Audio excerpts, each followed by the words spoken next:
Hi, I'm Sue Hanson. Welcome back. I am back recording information that I have found about my grandfather and the rich information that I was able to glean from the registration card.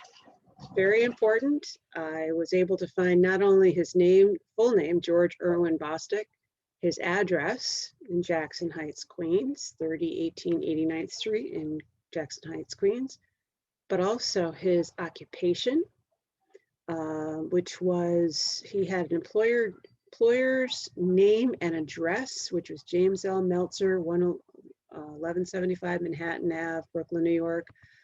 The company was Anti-Pyros Company, 1175 Manhattan Ave, Brooklyn, Kings, New York. That was the county. I know he was a manager of a factory from oral history, and I'm able to take the information here and glean it in another chart that I found on Ancestry from Noble Library. And this chart is called the Family Group Record. And that came from when we looked at the website and saw, when you're on these charts here, from the Ancestry Library, coming from Noble, the charts and forms. We saw the ancestral chart, the research calendar. There's an extract that can grab more information that you might have had from using non-internet access to, say, microfilm. There's a correspondence record that will let you record letters that you have been writing in the past. Let's say letters to and from family members who've been doing the same ancestry, or historical records. It's good to have a list of those in case they get lost. But then here's the family group sheet right here. And I'm going to open that up.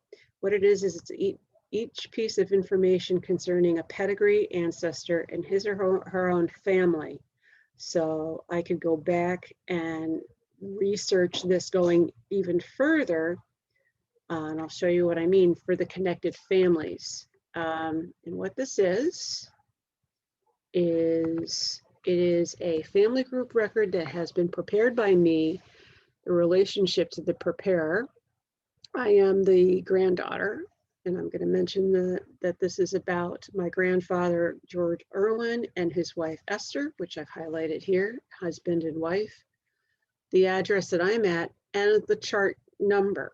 Now, if I had to refer to this as a number to another chart, it would be useful to my uncle who sent me some of the information going back to 1600.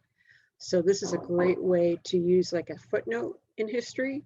I'm just connecting it back to, I'm able to add something to his chart, let's say. So this is good that I can show him this, or at least reference it by giving it a number and a family unit number, which again goes back to the whole picture.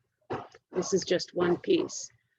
But the husband and wife in this family have been included, but not my mother's side. The Wrights have all done their, all the, the George, I have Arthur H. and I have my brother George, but that's the right side. This is my mother's, this is the mother's side, and my grandfather on my mother's side. I could connect that.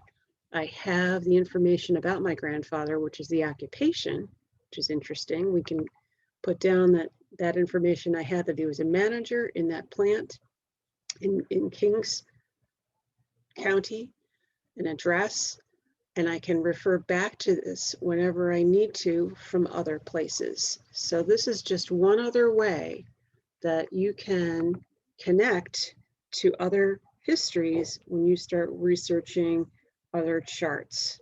I hope this was helpful, and I'll look forward to seeing you again on Ancestry.